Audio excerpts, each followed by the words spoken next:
Ora viva, boa tarde Moçambique, sejam todos bem-vindos a mais uma edição do debate internacional para o mês de fevereiro do ano 2023. Estamos aqui para, mais uma vez, olhar aquilo que acontece fora de portas e que de forma direta ou indireta acaba afetando as nossas vidas. Sem mais tardar, saúdo desde já o nosso painel, vou começar com o Saia à minha direita. Boa tarde, como está? Boa tarde, Jackson, estou bem. Boa tarde, colega Mlungu. Boa tarde, colega Pangaia. Boa tarde, nossos telespectadores, que todos os sábados ficam ávidos para poder acompanhar aquilo que é a dinâmica do sistema internacional. Muito obrigado. Professor Pangaia, boa tarde, como está? Tudo bem? Boa tarde, Jackson. Boa tarde, Micro, por colegas. favor. Peço que use o micro. Boa tarde, Jackson. Boa tarde, colegas. Boa tarde, telespectadores. Vamos partilhar aquilo que é a geopolítica internacional. Muito obrigado. Mulungu, bem-vindo mais uma vez, como está? Estou ótimo. Boa tarde aos meus colegas do painel e saudação se estende para toda a gente que nos acompanha a partir de casa. Estamos cá para debruçar sobre aquilo que são os fenómenos do sistema internacional. Muito bem, saudações feitas, é tempo sim de darmos início ao nosso debate de hoje e o nosso primeiro assunto é este que o alerta que o secretário-geral da ONU, António Guterres, deu ao mundo nesta semana, que o mundo caminha rumo a uma guerra mais ampla, ou seja, esta guerra que está a acontecer, esses rumores de guerra que estão a acontecer, vão se alastrando muito mais. É mais um discurso que já ouvimos várias vezes no último ano e este ano volta a soar mais uma vez e é com ele que nós vamos iniciar o nosso programa de hoje. Vou começar mesmo com o professor. Professor, mais uma vez temos o secretário-geral da ONU a vir alertar para o aumento, o alastramento deste conflito, ou desses conflitos, vamos colocar assim no geral. Falo dos já existentes, que é o russo-ucraniano, mas também é uma luta económica de interesses entre os Estados Unidos e as demais outras nações. Este discurso que nos apresenta aqui o secretário-geral da ONU é mais uma repetição ou é um alerta que visa mudar alguma coisa na geopolítica? Muito obrigado. Nós estamos aqui perante um cenário difícil para as Nações Unidas, tendo em conta que esse conflito envolve nações que têm veto dentro das próprias Nações Unidas. Daí que, mesmo pegando essa questão para a resolução ou para a tomada de decisão junto das Nações Unidas, a Rússia, por exemplo, como tem direito a veto, ele vai vetar todas as situações que tenham interesse de poder ou terminar com a guerra ou condenações, dentre várias outras situações que possam ocorrer. No passado nós tivemos situações fáceis porque envolvia países que não tinham expressão ao nível das Nações Unidas, não tinham esse poder de veto. Daí que o próprio Guterres, ele está a ver-se no sentido de como poder tomar uma posição com vista a contribuir para que termine com esta guerra. Mas de todas as formas, acreditamos que a guerra está no fim.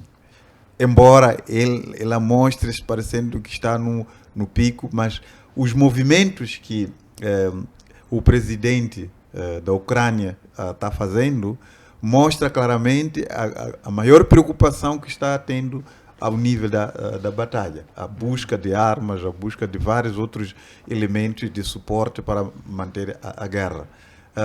Mesmo o posicionamento do Ocidente hoje, tudo indica que também há um certo afrouxamento que está a acontecer. Provavelmente, a entrada no cenário de Lula da Silva, aquela visita que o Olaf Scholz fez ao Brasil, deve estar a mudar algum tom do Ocidente. Porque Lula da Silva foi capaz de dizer que, olha, nós na guerra não entramos, mas entramos na resolução pacífica, negociação nesse conflito. Porque aquela viagem era mesmo para o pedido do envolvimento das Américas, não é? De forma que elas também possam dar a sua mão na guerra. Mas Lula da Silva foi capaz de poder mostrar claramente que o Brasil, assim como, por exemplo, a Argentina, dentre vários outros países daquela organização, não entrariam naquela guerra, mas eles estão disponíveis para poder entrar no processo de Então negociação. estamos a olhar para Lula como mais um interveniente neste xadrez que já vinha complicado e se calhar ele é uma solução para descomplicar, é isso? Não, olha, o Lula da Silva está a dar uma outra imagem aos líderes do Ocidente. As decisões que eles estão a tomar agora, por exemplo, já os Estados Unidos rejeitou o envio de aviões que o Zelensky estava à procura. A Alemanha, igualmente, também não aceitou o envio dos aviões. Até agora, sei lá se em algum momento vai mudar este cenário, porque estão a perceber que, afinal de contas, o Ocidente, liderado pelos Estados Unidos da América, está cada vez mais a ser crucificado. Sobretudo o Ocidente. O Ocidente envolveu-se naquela guerra, só que não está a encontrar forma daqui para aqui para poder terminar com aquela guerra. No entanto, esses movimentos que estão-se a fazer, obviamente, há uma solução que está para além de ego deles, que está sendo negociada para que a terra, portanto, aliás, a guerra possa terminar. Eu acredito que a guerra brevemente vai encontrar uma solução. Brevemente vai encontrar uma solução. Guerra, crises climáticas, pobreza extrema foi um dos pontos que no seu discurso António Guterres apresentou este ano na Assembleia das Nações Unidas. Malungo, que lhe parece este discurso mais uma vez? Bem, o discurso de António Guterres, ele exatamente vem forjado de muita intenção no sentido de transformar as Nações Unidas como neutras neste conflito. Um detalhe que pula-nos no discurso é que ele apelida a guerra na Ucrânia como sendo uma operação especial levada a cabo pela Rússia. É uma operação especial levada a cabo pela Rússia. Então, ele já começa a demonstrar uma certa neutralidade. Mas o próprio discurso, ele demonstra uma fragilidade da própria instituição em termos de conflitos, em termos de resolução de conflitos. Por quê? O preceito de criação das Nações Unidas era manter a paz e a segurança internacional. Mas esse manter a paz e a segurança internacional não estava lá prevista a questão das guerras internas. Tanto que, quando do genocídio em Ruanda, as Nações Unidas ficaram impávidas, ficaram indiferentes perante aquela mancha toda de sangue que inundou Ruanda. Então, é aqui onde começamos a perceber uma certa limitação em termos desta ideia de manter a paz e segurança internacional. Mas num outro ponto, temos que pegar a ideia de que, olha, um dos beligerantes, ou uma das partes neste conflito na Ucrânia, é a Rússia. E esta Rússia tem poder de veto. Sim.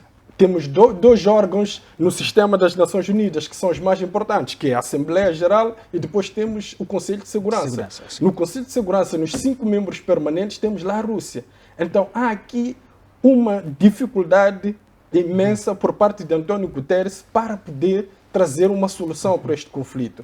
Mas esta dificuldade, ela emana exatamente destas questões que foram, com o tempo, ignoradas pelas próprias Nações Unidas. Olha aqui, as Nações Unidas não têm assim um braço militar consistente ou coeso que tenha esta capacidade de criar uma intervenção, seja humanitária ou seja ela militar, no próprio conflito ucraniano.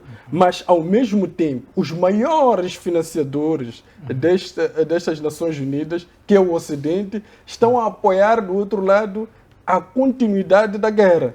Então, aqui temos uma Nações Unidas que está numa situação entre a espada e a parede, que não percebe se continua com a sua neutralidade neste conflito, tendo em conta esta questão do Ocidente todo, que é o maior financiador da organização. Isso, mas estamos numa situação em que as Nações Unidas têm ciência que quem sustenta a guerra é o Ocidente. E este mesmo Ocidente tem voz nas próprias Nações Unidas. Exatamente. É só para as Nações Unidas estão sediadas nos Estados Unidos da América. Sim. Os Estados Unidos da América é o cabecilha do Ocidente. Do Ocidente.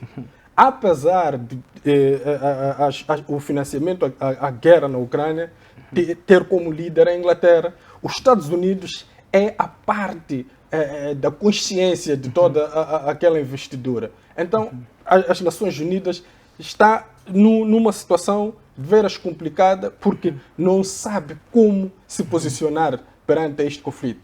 Uma das coisas que deve ser feita é esse discurso do António Guterres, um discurso de apelo, é muito importante para que se perceba o que é que as Nações Unidas acha disto tudo que está Ou seja, acontecendo na Ucrânia. estão a buscar uma posição exata das Nações Unidas, tendo em conta que no arranque deste conflito tivemos o António Guterres também a visitar a Ucrânia e o discurso não era igual ao presente. Exato, o discurso não era igual porque a ideia que ele levava para a Ucrânia era uma ideia de fortalecer aquilo que eram as posições da defesa da Ucrânia, mas não a ideia, se calhar, da própria segurança da Ucrânia. Porque a defesa é uma coisa que lida com questões de fronteiriças, agora a segurança lida com questões mais internas. Então, ele, se calhar, trazia mais um discurso que lidava mais com a defesa. Por quê? Um dos preceitos das Nações Unidas é não a agressão do Estado soberano. E a Ucrânia é um Estado soberano reconhecido internacionalmente pelas Nações Unidas. Mas também, se formos a pegar as próprias Nações Unidas, foram criadas em 1945, no término da Segunda Guerra Mundial. De 45 até 90, nós tivemos muitas guerras revolucionárias, muitas guerras de libertação nacional, inclusive Moçambique esteve neste pacote todo. Então, qual é que foi o posicionamento destas Nações Unidas perante esses todos, essas todas as guerras? Não teve assim um posicionamento muito forte e muito formidável que convencesse alguns Estados.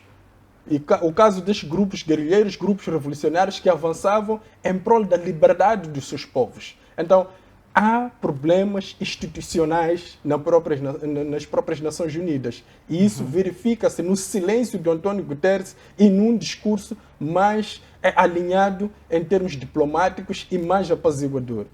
Muito bem. Talvez só para O micro, por favor, professor. O micro. Para acrescentar uma coisa, que estão aqui em guerra os patrões das Nações Unidas. Sim. E não há como que as Nações Unidas atuem sobre seus patrões.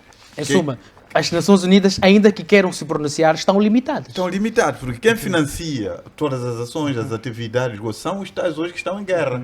A Rússia, que aparentemente está a lutar com a Ucrânia, mas na verdade quem está aí à frente são os Estados Unidos. Sim. Os tais que financiam as ações das Nações Unidas. Então, tendo dois patrões numa situação daquelas, razão pela qual que ele está à procura dessa posição de neutralidade, vai condenando isto, mas aquilo, mas sem uma formalidade nesse processo. Então, é uma das grandes razões é exatamente esta. Muito bem. Saia, eu vou focar em 2 pontos.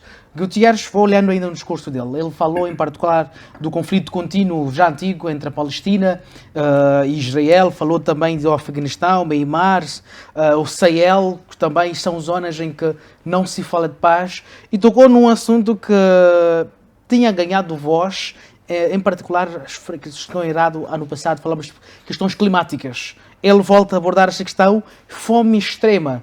E tivemos esta semana dados apresentados da República Centro-Africana em que diz que cerca de 56%, se não estou aqui em erro, da população vive abaixo da linha da pobreza e necessitando de ajuda humanitária urgente. O que lhe apresento agora é extra-Rússia, África e as demais nações, no discurso do Gutierrez. Bom, o Guterres, na qualidade de ser secretário-geral das Nações Unidas, tem um papel muito importante de desempenhar bons ofícios. E, na verdade, quando eclodiu aquela guerra entre Rússia e Ucrânia, deslocou-se à Ucrânia e para a Rússia, no intuito de querer ouvir dos dois líderes por que havia aquela guerra. Na verdade, cada um foi dando a sua posição e colocou-se numa posição de que tinha razão. Mas Guterres, nesta situação, sai com uma imagem salpicada, porque na verdade não teve um papel de destaque. Talvez porque, como disseram aqui os colegas, os maiores financiadores das Nações Unidas é o mundo ocidental. Portanto, ele não pode condenar aquela ação com veemência, porque sabe que se também foi reeleito ou está naquela posição, é porque teve apoio do mundo ocidental. Bom, o que está a acontecer nos dias odiernos, essas guerras, se formos olhar para as Nações Unidas, a Carta das Nações Unidas, no seu capítulo 6º, que advoga a resolução pacífica das guerras, dos conflitos, e advoga que os blocos regionais ou os estados podem mediar os conflitos para que os estados que estão em guerra possam entrar em acordo. Mas não é o que está a acontecer hoje em dia. Os blocos não estão a se fazer sentir, alguns estados não estão a se fazer sentir na questão da mediação, pelo contrário, estão a potenciar a Ucrânia em matéria de armas. E, na verdade, eu vejo isso como um grande erro, porque quando falamos da Rússia, estamos a falar de um grande, portanto, a lei do mais forte prevalece, porque já ficou mais claro que a Rússia, por mais que a Ucrânia tenha ou esteja a receber ajuda, a Rússia segue conquistando territórios dentro da Ucrânia. E a Ucrânia vai ficar numa situação endividada se eventualmente ainda restar um território para administrar. Muito bem. Por favor. Sim, é só para pegar um dos pontos que trouxe aí no discurso de Guterres. Sim, sim. A questão da fome, da miséria, inclusive na República Democrática do Congo. Para perceber este assunto, pegamos todo o financiamento que é projetado para a Ucrânia, desde o princípio da guerra. Aquele todo financiamento, se fosse ele direcionado para combate à fome a nível do mundo, resolveria em grande parte. Mas como o interesse dos Estados é a sobrevivência, é questão geopolítica, eles direcionam isto para questões militares. Porque são o que é a parte que mais interessa aos Estados. Bom, há um dado muito importante. Sim. Aquela guerra entre Rússia e Ucrânia, por mais que leve mais tempo, acredito que alguns estados do Ocidente chegará um momento em que terão de recuar, porque o custo de vida está a aumentar, o povo está a passar mal por causa daquela guerra.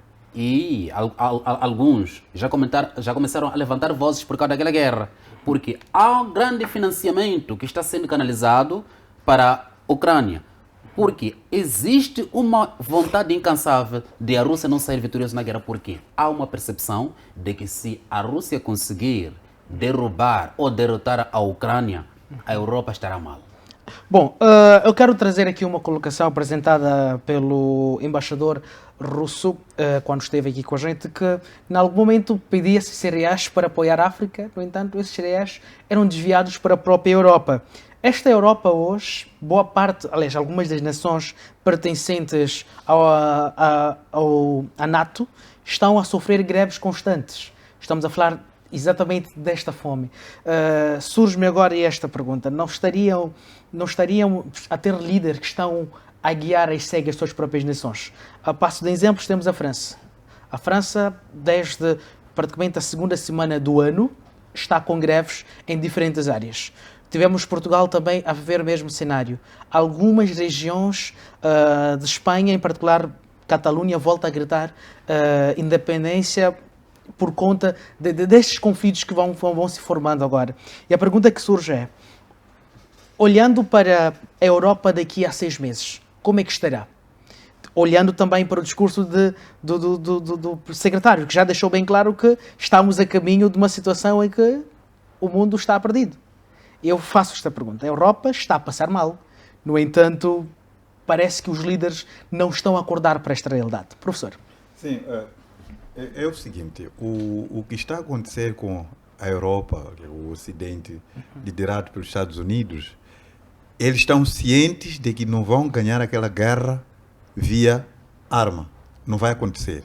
O que eles estão a fazer é numa tentativa de poder desgastar a Rússia para ver se ela, portanto, enfraquece-se e vá à mesa de negociação de uma forma enfraquecida e poder dar uma certa posição.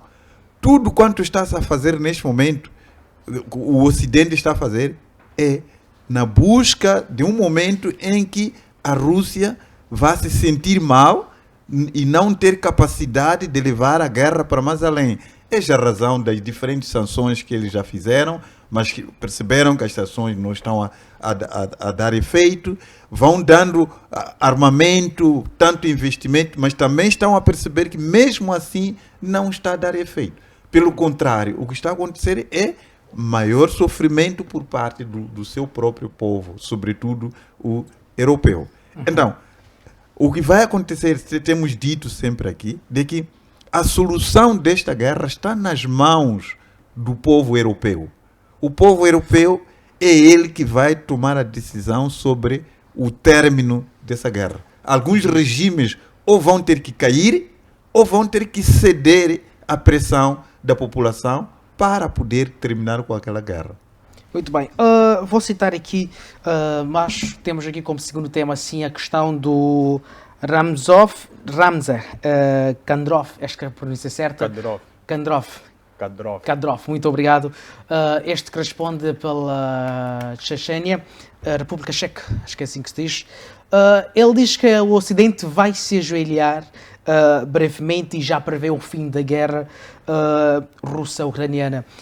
Eu vou contigo mesmo, Lungo. Esta colocação de ver o Ocidente de joelho e prever o fim da guerra já nos apresenta um cenário em que o que o professor estava a dizer torna-se uma realidade.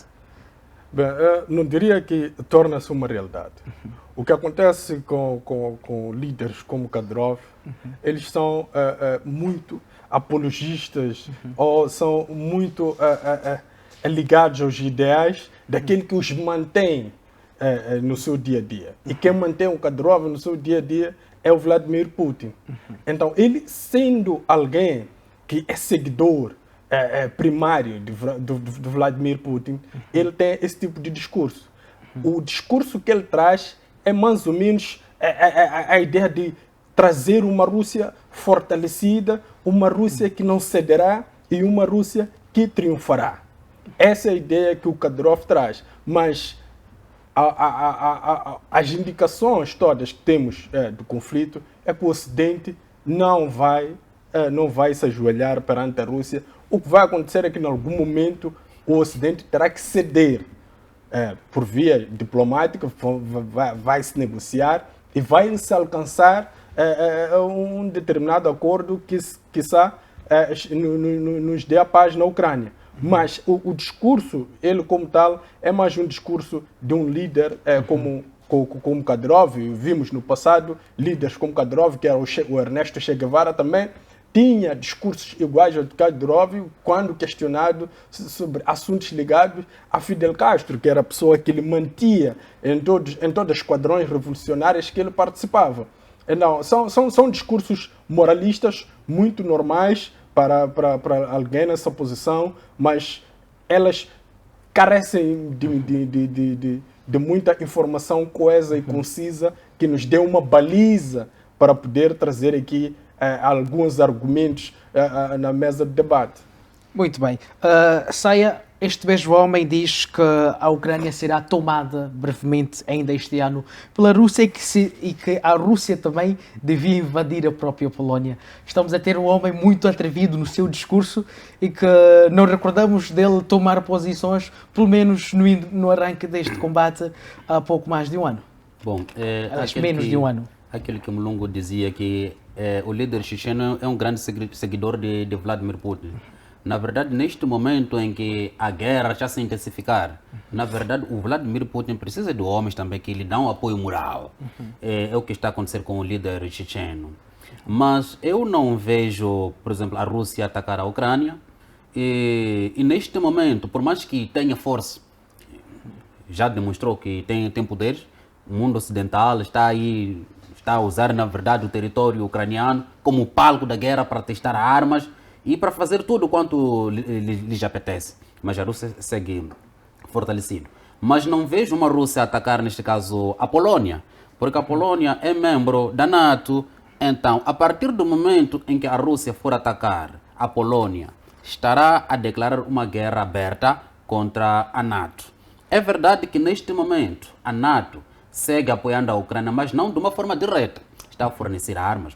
Se entram homens, talvez entram de uma forma clandestina, não de uma forma aberta, porque a Ucrânia não é um membro da NATO. Sim. Muito bem, professor, vou na mesma boleia. Estamos aqui a ter mais um líder. Aliás, vou esticar um bocadinho ainda mais a bola. Temos ainda Lavrov, se não estou a ir, ainda está em África. Várias nações vão, como é que se diz, criando partido nesta época. Ou seja, vão sendo contra, não sei se esta é a palavra certa, o Ocidente, e acaba aparecendo mais o líder checheno a sustentar isso. Temos a Burkina Faso, temos o Mali, em que são países da África em que já estão declarados simpatizantes da Rússia, e tivemos até algumas greves que ilustraram isso, onde levantava-se a bandeira da Rússia em África, dizendo que queremos a Rússia, não queremos mais a França. E depois, este ano, encontramos este líder também a dizer categoricamente que este ano será anexada a Ucrânia na totalidade e que devia-se olhar também para uma invasão à Polónia. Esta Polónia que hoje em dia até já manda alguns ucranianos a voltarem para casa para votar. Sim, olha, o Ocidente, ele é um grande produtor de pobres em África. Portanto, é uma grande fábrica. Ele está fazendo tudo por tudo para poder enriquecer-se, porque para o capitalismo, para ele poder enriquecer, ele precisa de pobres. São os pobres menos pagos, são pobres com condições, trabalham em condições difíceis, e é assim que eles têm essas indústrias de produção de pobres, e encontraram um lugar fértil em África. A África paulatinamente percebeu isso. Essa razão agora, a União Africana está a exigir que também tenha um assento permanente nas Nações Unidas. Porque o que está a acontecer aqui é que a África é o local onde o Ocidente vem buscando o que pretende, vem ditando aquilo que ele quer e o preço que ele pode pagar naquilo que tira da África. Então, existe esse grande ódio para com o Ocidente. Se for a ver mesmo os BRICS, já há muitos países que manifestaram interesse de poder aderir aos BRICS. Essa questão da situação que estava a referir há pouco tempo, dos Estados Unidos da América, a Alemanha começar a afrouxar o seu posicionamento depois de ter se reunido com Lula da Silva, tem muito a ver com essa questão. Começaram a perceber-se também que alguns países da América Latina já não estão ao lado deles também. Essa razão que eles estão a tentar recuar, afrouxar um pouco naquilo que é a situação. E estão a perceber da mesma maneira que a África, igualmente, já está se afastando também. Vamos lá ver qual vai ser a resposta que vão dar à União Africana com relação ao pedido, que é mesmo exigência, para que a África, um país de África, tenha também o assento permanente nas Nações Unidas. Muito bem, Malungo, por favor. Só para voltar aqui ao discurso do Kadyrov, não é possível uma ocupação total da Ucrânia neste momento. As ações que a Rússia vem perpetrando no terreno não demonstram uma clara ambição de querer ocupar toda a Ucrânia. Os ataques que a Rússia perpetra visam exatamente afastar a Ucrânia ao máximo possível daquela zona toda do Mar Negro, onde a Rússia tem a Crimeia, que lhe dá acesso direto ao mar. Então, o discurso de Kadyrov, quando ele assume esta ocupação total, para mim fica difícil compreender por causa da forma como temos os avanços da própria Rússia no próprio terreno. A forma como o cinturão de defesa e da ofensiva da Rússia para a zona do leste está sendo colocado, é muito complicado ter essa percepção. Agora, quando ele diz que o próximo estado a ser invadido é a Polônia, ele está a trazer aqui um discurso um pouco ofensivo para a própria Polônia, porque até os leopardos que já chegaram, ou o grupo de leopardos que já chegaram à Ucrânia, estão exatamente na Polônia a ser testados e o pessoal da Ucrânia recebendo lá o treinamento. Então, isto em algum momento incomoda a própria Rússia, incomoda o Kadyrov como sendo ele o follower ou o seguidor do Vladimir Putin. Então ele traz essa ideia, mas mais ou menos é uma questão ofensiva, é para amedrontar, mas não que tal fato irá se consumar. Muito bem, gostava de olharmos para o terceiro tema, mas surge esta pergunta, que é o comportamento do Ocidente em relação a estes que vão se destacando contra o seu posicionamento. Já tínhamos olhado para a África, volto a olhar novamente. A África está num cenário em que ONGs, grandes projetos, europeus ou ocidentais, são para a África, para ajudar a África, mas no fim do dia parece que vai tirando mais da África do que qualquer outra coisa. E agora estamos a ter alguns países da África a dizer não para este Ocidente. E como é que o Ocidente vai se comportar, ou que se perspectiva que o Ocidente vai fazer em relação a isso? Bom, em relações internacionais existe uma teoria chamada teoria da dependência. Porque mencionaste aqui que algumas organizações não governamentais vêm à África para tirar os nossos produtos. E isso é verdade. E, na verdade, acabam criando dificuldades para nós continuarmos cada vez mais pobres. E também existem dois termos que usamos como metáfora, stick and carrot. Bom, no contexto original das palavras, é pau e cenoura, mas nós usamos como ameaça ou recompensa. Portanto, aqueles estados que não cumprem com as recomendações do mundo ocidental acabam ganhando pau. Agora, nós vamos ver qual será a posição neste caso do Ocidente. Porque também não interessa ao Ocidente neste momento ter inimigos africanos, porque já tem alguns inimigos na Europa. Estou a falar da Rússia, que está na Europa do Leste. Então não interessa neste momento o Ocidente que tenha inimigos em África. Então estamos a assumir que os que já tomaram partidos agora não terão afrontas ocidentais, principalmente com esta guerra em andamento. De uma forma imediata, acredito que não. Acredito que não, de uma forma imediata. Porque o mundo ocidental vai analisar as coisas, porque neste momento o Ocidente também está encurralado. E no momento das dificuldades, os Estados ou organizações não buscam inimigos, mas buscam mais amigos. Muito bem, Mulungu. Sim, a ideia das organizações nos Estados, como Estados africanos, aqueles são mecanismos, são dispositivos da inteligência dos Estados ocidentais. Se for a avaliar, vai perceber que essas organizações não governamentais, elas cada uma tem um caráter específico. Cada uma lida com uma área daquilo que é a própria grelha social. Então, são meios de canalização de informação. Eu li numa obra, me foge o título, mas era uma obra assim, um pouco curtinha, que vinha lá escrito que no muro, na parede da entrada da CIA, vinha lá escrito: conheceis a verdade e a verdade vos libertará. Então, são esses os meios, são esses os dispositivos que o Ocidente usa para canalizar a informação, processar e poder ter o conhecimento real daquilo que acontece em cada estado.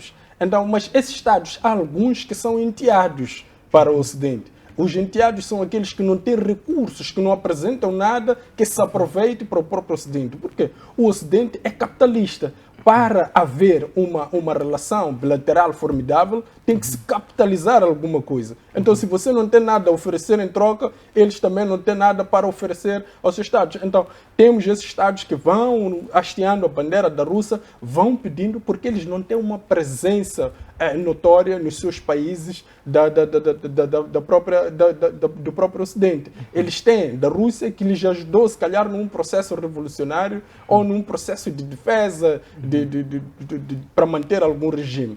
Mas estados como Moçambique, nós aqui temos o nosso processo histórico que nos liga à Rússia, porque ajudou-nos, em algum momento, na nossa luta de libertação nacional, mas pós-independência e principalmente pós a morte de Samora Machel, tivemos aqui várias organizações internacionais ocidentais que ajudaram-nos, de certa forma, a voltar a ter uma socialização em termos econômicos e em termos políticos também formidável. Então, nós também ficamos neutros porque temos essas duas vertentes. Então, essas organizações, em algum momento, elas são canais de absorção e processamento de informação. Bom, o Alves tocou num ponto muito importante quando fala de filhos e enteados. Isso faz-me recordar a figura de Robert Mugabe. E Muammar Gaddafi. Sim.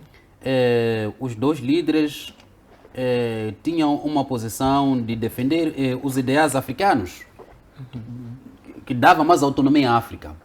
Robert Mugabe foi dado sanções que em alguns países da Europa não podia entrar.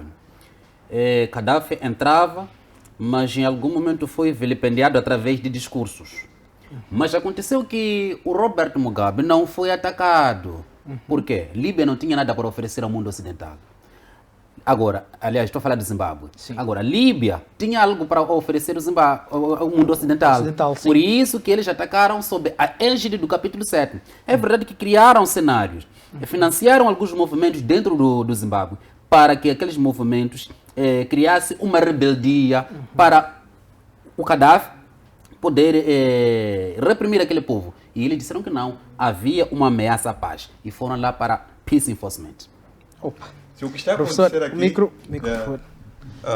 O Ocidente, assim como a Europa, ele não tem outra alternativa, porque o que faz em África é uma luta pela sua própria sobrevivência.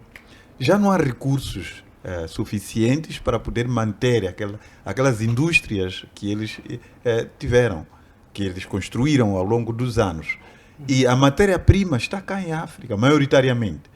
Daí que eles vão continuar sempre buscando estratégias de ludibriar a África, vão encontrando estratégias de promover guerras em África para garantir com que eles possam sobreviver buscando as nossas riquezas. O maior instrumento de guerra que hoje em dia o Ocidente, assim como a própria Europa, está a desenvolver é a educação. Eles estão de todas as formas agarrados na desestabilização no processo de educação. A transferência de ciência e tecnologia praticamente hoje parou. E eles estão envolvidos em financiar o setor de educação. Em que matéria, neste caso? Na questão da definição dos currículos escolares, na questão da produção dos materiais escolares e, acima de tudo, para poder impor naquilo que acham que vai continuar a desestabilizar o setor da educação. Desestabilizando o setor da educação, sem ciência e tecnologia, nós continuaremos dependentes do Ocidente. Então, o maior instrumento hoje que o Ocidente está a usar é a educação. Então, a África, ela deve começar a perceber isso, paulatinamente buscar os poucos recursos que tem para investir no setor da educação, por forma a poder descortinar melhor as estratégias macabras que o Ocidente tem estado a impor aos africanos para mantê-los nas trevas e retirar os seus recursos. Ok, professor, eu vou entrar um bocadinho, vou abrir um parênteses para a questão da educação e olhando para a nossa realidade agora. Tivemos um escândalo no passado, tivemos um outro no presente. O detectar esses escândalos, possivelmente em manuais, não seria esse o despertar de África, em particular de Moçambique, no sentido de já estar a ver de perto aquilo que são os erros que podem vir a prejudicar o futuro? Olha, há muitos exemplos que nós podemos ver a manifestação do capitalismo, a manifestação do Ocidente. Nós tivemos aqui um cenário da questão do ensino bilíngue. Era necessário que se produzisse manuais em diferentes línguas do país. Olha, de um momento para outro, inundou-se este país de vários manuais de diferentes línguas. Numa altura em que faltava o livro de matemática, livro de física, mas quando eles foram chamados para poder investir, investiram, portanto, nos manuais de diferentes línguas. Qual é a interpretação disto? Olha, a língua é um instrumento de unidade. A língua é um instrumento de trabalho. Se nós recorrermos, por exemplo, àquilo que a Bíblia ela funciona, fala sobre como Deus mandou parar a Torre de Babel. Foi efetivamente através da língua. Quando viu que as pessoas estavam avidamente a construir aquela Torre de Babel, mas que Deus pretendeu parar com aquela obra, o que fez? Introduziu várias línguas. Cada um começou a falar a sua língua. Enquanto um percebia que deveria se levar o tijolo para lá em cima, o outro percebia que deveria se deixar cair ou deveria se pôr abaixo. Então, a situação de colocar diferentes línguas foi uma das estratégias que o Ocidente estava a encontrar para poder parar o processo de construção. Nós temos, de alguma forma, nós temos que aprender também com as diferentes obras. A Bíblia também é um instrumento. E quando ocorreu aquele cenário, eu me indaguei. Afinal de contas, dizia-se que não havia orçamento para a produção de livros com matemática, física, química. E hoje, onde que apareceu o orçamento para produzir tantos livros assim de diferentes línguas num curto espaço de tempo que inundou quase todo o país? Então, o orçamento no setor da educação, maioritariamente, vem das doações. E eles, para poderem entregar aqueles valores, impõem requisitos. Até que medida pode aceder àquele investimento? Então, deve respeitar aquilo que eles acham melhor para poder ensinar as crianças, poder ensinar a nossa população. Então, estamos aqui agarrados nesse cenário. O importante aqui é, efetivamente, cada vez mais nós despertarmos nisto e os poucos recursos que nós temos conseguido, passarmos a valorizar imensamente no investimento à educação. Muito bem. Vamos agora ao nosso penúltimo tema, que é relacionado às tensões entre a China e os Estados Unidos. Tivemos um balão que, supostamente, por parte dos chineses, era para um estudo relacionado à meteorologia. No entanto, o Pentágono disse que este mesmo balão era espião, que foi sobrevoar os Estados Unidos. Este balão veio piorar, veio agravar um pouco mais as tensões que existem entre Washington e Pequim. Vou consigo, Saia. Está aqui mais um ponto. Estamos a falar de uma época em que parece que o secretário-geral das Nações... Não, secretário, não sei, acho que é o Blinken, iria à China para se encontrar com Xi Jinping. No entanto, ficou chumbado por conta deste balão que acabou sendo abatido pelos americanos, que supostamente diziam que era um balão espião. O que é isto agora? Bom, primeiro, concordo com a posição dos americanos, porque as relações internacionais funcionam na base de interesse. Isso faz-me recordar uma teoria que é conceito-chave nas relações internacionais, da privação, dilema de segurança, que os Estados, quando procuram de todas as formas se potenciar militarmente, ou há outros Estados que vão lá com o intuito de buscar aquela tecnologia. E não poder, sem ir para muito longe, quando Moçambique comprou barcos para a proteção da nossa costa, a África do Sul comprou o dobro daqueles barcos. Mas por que a África do Sul fez isso? Será que tinha mesmo a percepção de que Moçambique ia lhe atacar? Acredito que não. Foi mesmo no intuito de querer demonstrar o poder econômico de que nós podemos. Se vocês compraram esses barcos para proteger a vossa costa, nós compramos o dobro daquilo que vocês compraram. E as relações entre os Estados Unidos e a China não são saudáveis. Se formos a voltar para questões históricas, por causa da ideologia, em que neste momento os Estados Unidos apoiam a região de Taiwan e a China é apoiado pela Rússia, porque mesmo antes de a Rússia existir, quando ainda era o URSS, quando terminou aquela guerra entre o Partido Comunista e os nacionalistas, que depois foram se instalar na região de Taiwan, os Estados Unidos sempre colocaram ou mostraram uma posição de apoiar os taiwaneses por causa da sua ideologia capitalista, enquanto que os russos receberam o apoio da URSS. Portanto, as relações de desconfiança entre os dois Estados prevalecem. Muito bem. Mulungo, o mesmo assunto? Bem, eu queria, nesta senda do Saia, dizer, olha, essa ideia de que os Estados Unidos terá apoiado exatamente o Taiwan por ser capitalista, ela mais ou menos padece de um pouco de análise. Por quê? O Taiwan só se torna capitalista com a aproximação dos Estados Unidos. Antes mesmo da chegada dos Estados Unidos, eles não tinham uma definição clara de sistema político ou de ideologia por seguir. Então eles passam a ser capitalistas quando são namorados pelos norte-americanos e passam exatamente a seguir aquilo que o seu líder supremo defende. Mas há um ponto aqui que temos que observar. Não é possível, numa mesma residência, termos dois líderes ou termos dois pais. Então, há aqui um momento de cedência ou de passagem de testemunho, mas há dificuldades para se passar esse testemunho por parte dos Estados Unidos. Por quê? A China cresceu de tal forma que ela está a reivindicar a hegemonia internacional. Ela está a reivindicar o chefiar do mundo. Por quê? Ela é que tem a capacidade tanto econômica e tanto militar neste exato momento para poder controlar todo o sistema, seja ele financeiro e seja ele militar a nível do sistema internacional. Então há esta dificuldade por parte dos Estados Unidos em ceder essa própria China.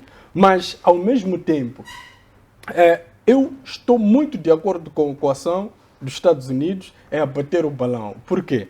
Não podemos aceitar que Estados do nível dos Estados Unidos da América assistam um balão a sobrevoar o seu território, porque somente este balão é de caráter científico ou também é para estudar a meteorologia e ela foi afastada pela força do vento para aquele território.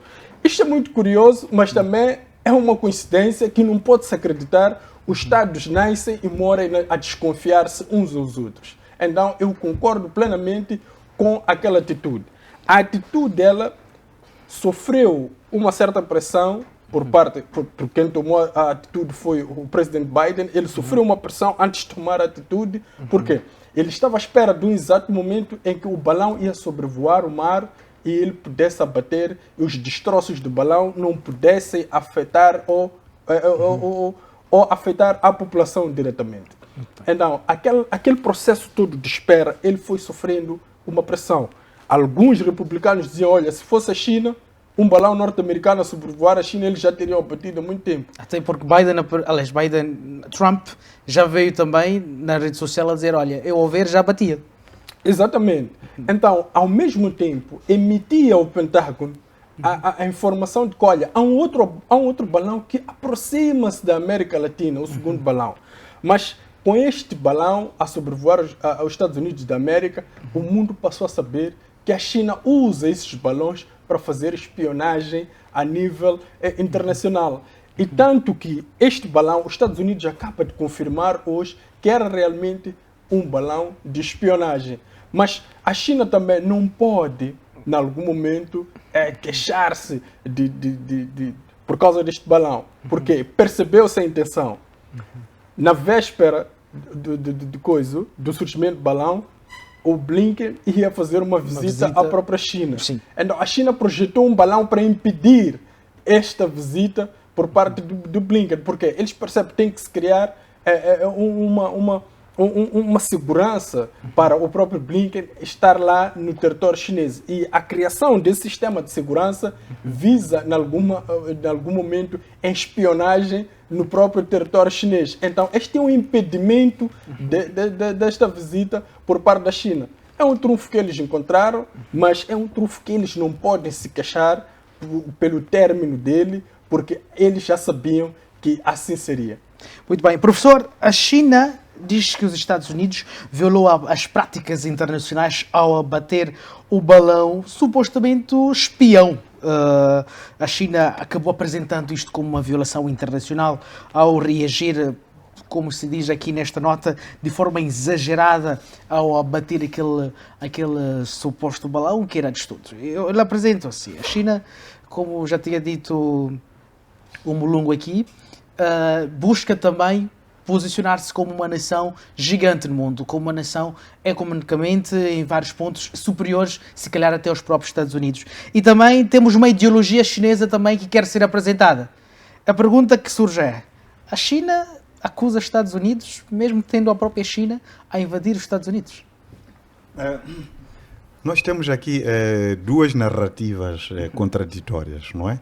A China diz que trata-se de um balão para o estudo científico, dentre várias outras questões. Enquanto que os Estados Unidos, perdão, advoga que não, aquele vem para poder espiar os Estados Unidos. De outra maneira, cada um tem a sua interpretação para além do seu ego.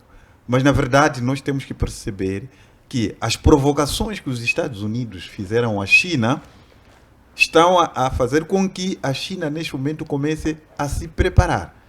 Aquela visita da Nancy Pelosi a Taiwan, e depois vieram outros deputados que foram visitar, apesar daquelas ameaças que a China fez, mas a China começou-se a perceber que provavelmente não era o melhor momento para entrar em guerra com os Estados Unidos. Todas essas ações podem nos dar a interpretação de que a China está-se a preparar para uma determinada posição com relação às provocações que os Estados Unidos têm dado a ela. Não é porque a China está relaxada com relação àquele cenário que os Estados Unidos têm tido em Taiwan. Em nenhum momento. Aquela posição provavelmente é aquela que foi tomada com relação à Ucrânia, naquele acordo que se assinou, depois da Rússia ter tomado a Crimeia, não é? Que afinal de contas assinou-se o acordo pura simplesmente para garantir a preparação da Ucrânia a entrar em guerra, mas a Rússia percebeu-se já muito cedo, antes dele concluir a tal preparação, e desencadeou primeiro ela a guerra. Mas eu também queria pegar num ponto importante que o colega Saia aqui se referiu com relação à África do Sul. A relação Moçambique e África do Sul está a tornar-se cada vez mais azeda. O governo moçambicano deve começar a mostrar segurança do seu cidadão. Não deve, em nenhum momento, ficar apenas na formação das comissões para poder investigar situações anómalas que o cidadão moçambicano está a sofrer. Não pode ser assim. Nós temos visto nos outros países em que basta você atacar um cidadão. É suficiente para parar com todas as relações e, enquanto não se esclarece aquela situação, para-se com tudo. Então, não podemos continuar numa situação dessas. Era necessário que o governo moçambicano tomasse uma medida azeda ao governo sul-africano até que se esclareça o cenário que está acontecendo. Não podemos permitir que o nosso cidadão passe aquelas sevícias. Não é a primeira, não é a segunda, são várias vezes que aqueles sujeitos fazem isso a Moçambique. Eu esperava que em algum momento fechasse as fronteiras, por exemplo, por 6 meses com a África do Sul, enquanto se esclarece aquele cenário.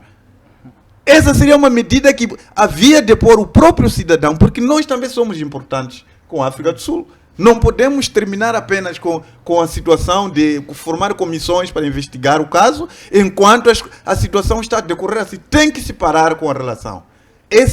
Quando ele referia que o Moçambique comprou um certo número de barcos e o sul-africano comprou o dobro. O que significa isso? Olha, em algum momento, essa situação da irmandade entre Moçambique e África do Sul, em algum momento poderá parar. Porque mesmo entre família, quando há uma situação abusada entre elas, há medidas a se tomar. Não podemos pura simplesmente amainar situações dessa natureza e ficarmos aí numa situação de irmandade. A matar os moçambicanos, a destruir bens dos moçambicanos. E nós pura simplesmente ficarmos nessa situação de formar comissões para investigar o caso. Não. É verdade que precisamos de fazer isso. Mas temos que tomar uma medida azeda para o governo sul-africano e a própria população perceber que, afinal de contas, o povo moçambicano também é importante para ele. Não nos ache de descalço. O povo moçambicano não é descalço. Muito bem. Por favor, Bolungo. Sim, eu queria pegar aqui exatamente a deixa do professor Pangai. Na diplomacia, há vários processos que devem ter em conta quando vai se tomar uma decisão. Então, os Estados não podem, de forma radical, tomar uma certa decisão. E também temos que ter em conta o timing em que elas precisam para tomar essa decisão. Não estou a dizer aqui que concordo com os meios nas quais o nosso Estado tem usado para a resolução de certos problemas. O que estou aqui a tentar dizer é que precisa-se de algum tempo e precisa-se olhar em todas as frentes, em todas as vertentes, as relações bilaterais, principalmente com o Estado vizinho, e que há uma dependência de caráter vital com esse Estado. Por exemplo, nós, se fecharmos a fronteira por 6 meses, somos capazes de morrer à fome aqui na cidade de Maputo, porque quem abastece toda a cidade de Maputo é a África do Sul. Então, temos que começar a olhar essas coisas na sua sensibilidade e ter em conta aquilo que são as consequências. Temos aí a obra de Immanuel Kant, Prática da Razão Pura, temos lá o intencionalismo e o consequencialismo. Então, se a intenção é tomar uma certa decisão, então nós sabemos qual é que será a consequência dessa intenção. Então, são coisas que devem ser estudadas, tendo em conta a sua sensibilidade. Olha, desculpe, rematando. Olha, é o seguinte, essa situação não começa hoje. Já vem há vários anos a ocorrer o mesmo cenário. E nós declaramos aqui, através do Ministério da Educação, que o nosso maior valor é a vida. E nós estamos a ver o nosso cidadão a ser queimado. E pura simplesmente fica. Não digam que as medidas estão a ser tomadas. Não, não pode ser assim. Alguma medida deve ser tomada. Então, lembramos-nos muito bem, numa altura em que Samora Machel tomou medidas idênticas com relação à situação que estava a acontecer em Moçambique. Não vamos aqui por simplesmente nos depender de que não, porque nós dependemos dele, porque nós temos muitas coisas nos países dele, mas abusarmos desta maneira já não pode. Tem que haver aqui uma... Quando eu me referi de fechar as fronteiras por 6 meses, não digo isso que é uma única medida que podia se tomar, mas tem que haver uma medida que azede o governo sul-africano e tome a iniciativa de educar o seu povo a não poder cometer essa barbaridade. Deve perceber muito bem que o nosso país retardou bastante o desenvolvimento por nós apoiarmos a África do Sul. O povo sul-africano deveria ter pensado nisso, ele tem uma dívida enorme com relação a nós. E hoje em dia vem a tratar-nos desta maneira. Por quê? Não podemos. Nós temos que encontrar aqui uma posição dura para que essa situação não prevaleça. Muito bem. Saia, não sei se vai querer ter uma opinião em relação a este assunto. É um assunto de veras importante. Tivemos até esta semana um vídeo a circular nas redes sociais em que mostrava um jovem moçambicano, e acredito que seja uma mãe ou irmã, a serem expulsos por sul-africanos de um hospital. Nota-se que um deles não está saudável, no entanto estavam a ser expulsos. E temos esta posição que o professor nos apresenta. A necessidade de Moçambique tomar já medidas. No entanto, o Mulungu também nos alerta uma situação, que é, se tomarmos medidas drásticas, exageradas, nós mesmos temos a perder. Bom, eu penso que é preciso nós olharmos para questões históricas. A forma como a África do Sul, porque a África do Sul ficou independente em 1910, mas depois prevaleceu a situação de apartheid. Como é que a apartheid acabou? Como é que as pessoas se portavam na era apartheid? Como é que confrontavam o branco? E os moçambicanos, como é que nós alcançamos a nossa independência? Nós alcançamos a nossa independência através da via da luta armada. Os sul-africanos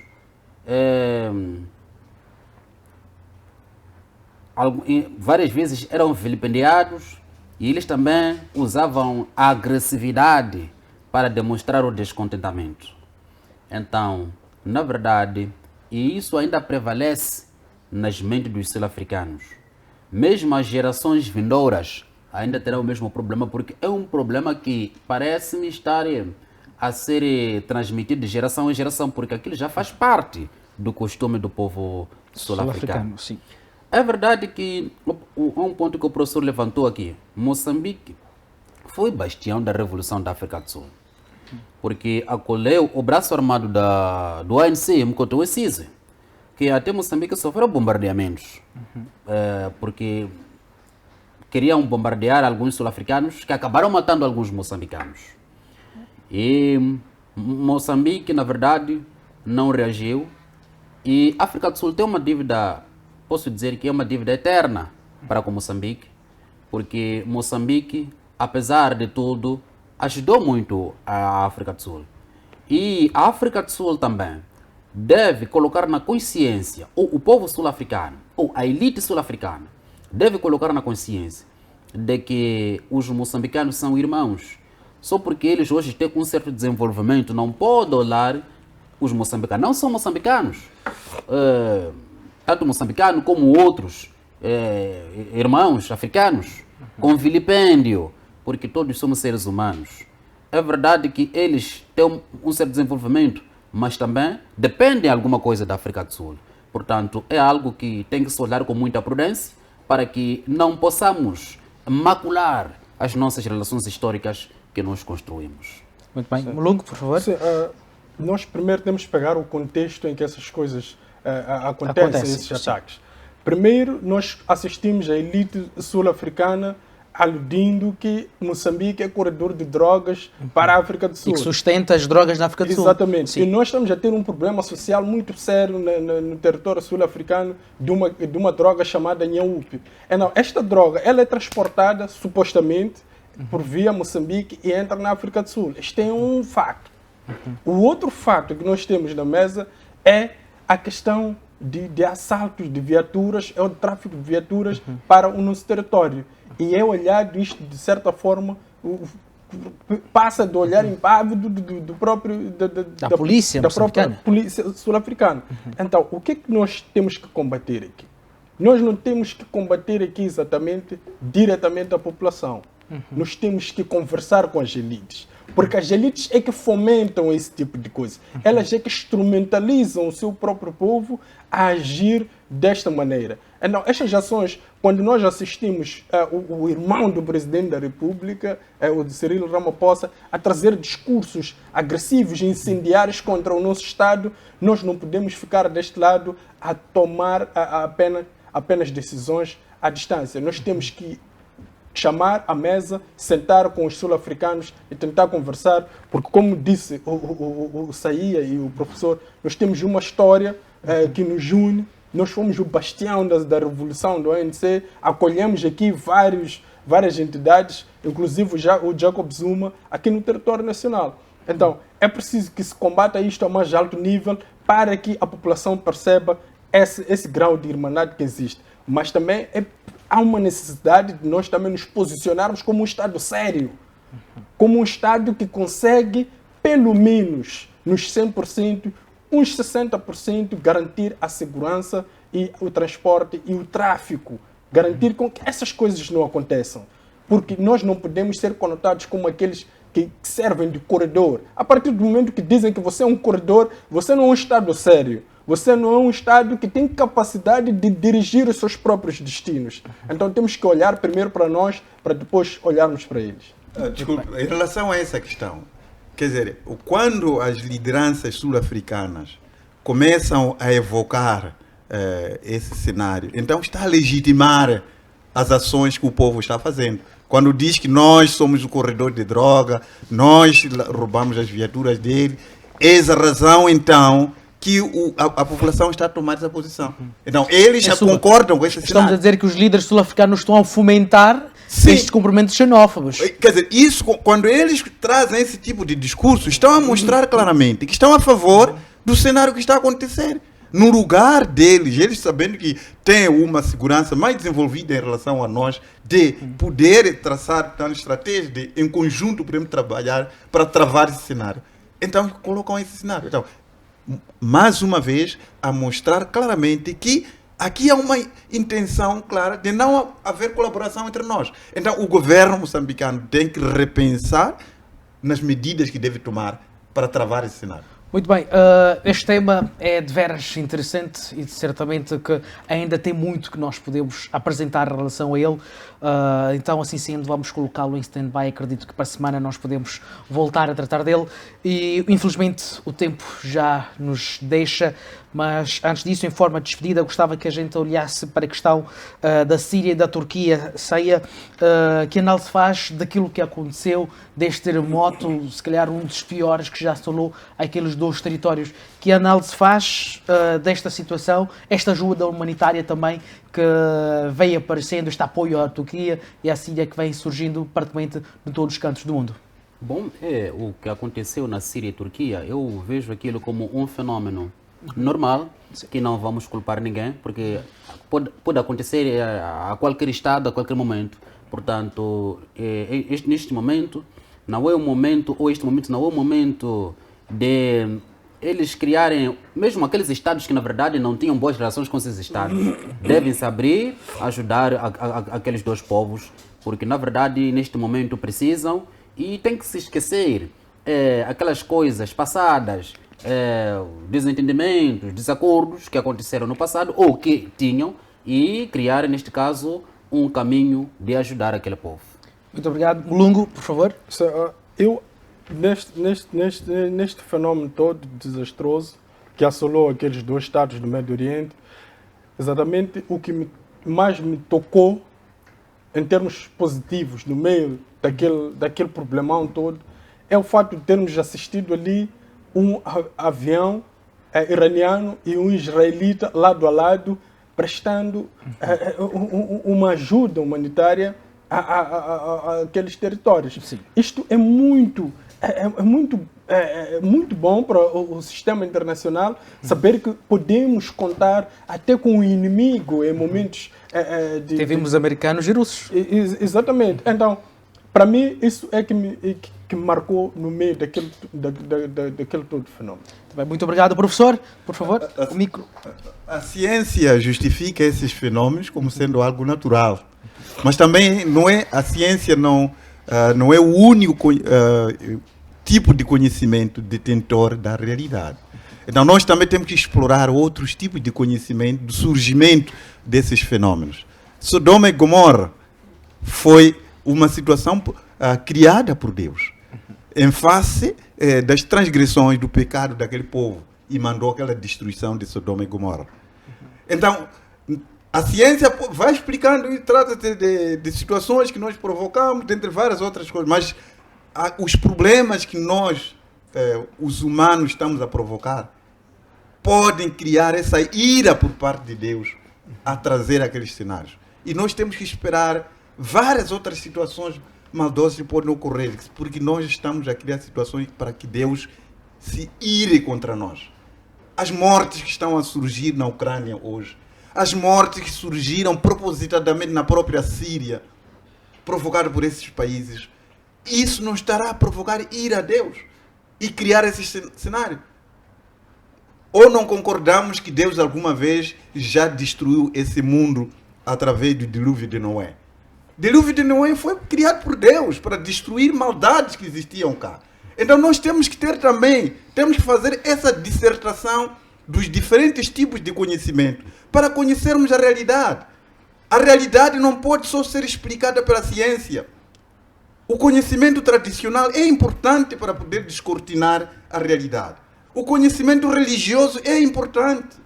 O conhecimento filosófico é importante. Só que muitas vezes nós acabamos de estar fora esses outros tipos de conhecimento. Ficamos agarrados na ciência como se a ciência fosse detentora para poder esclarecer a realidade. Não é verdade.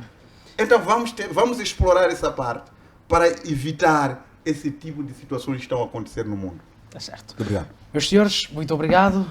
Por hoje é tudo. Agradecemos sim pela sua companhia nesta edição. Foi uma honra para nós trabalhar para ti. Próximo sábado nós voltamos com mais assuntos de veras importantes que marcam a atualidade internacional, que de forma direta ou indireta afeta as nossas vidas. Por hoje é tudo. Para a semana tem mais. Porte-se bem.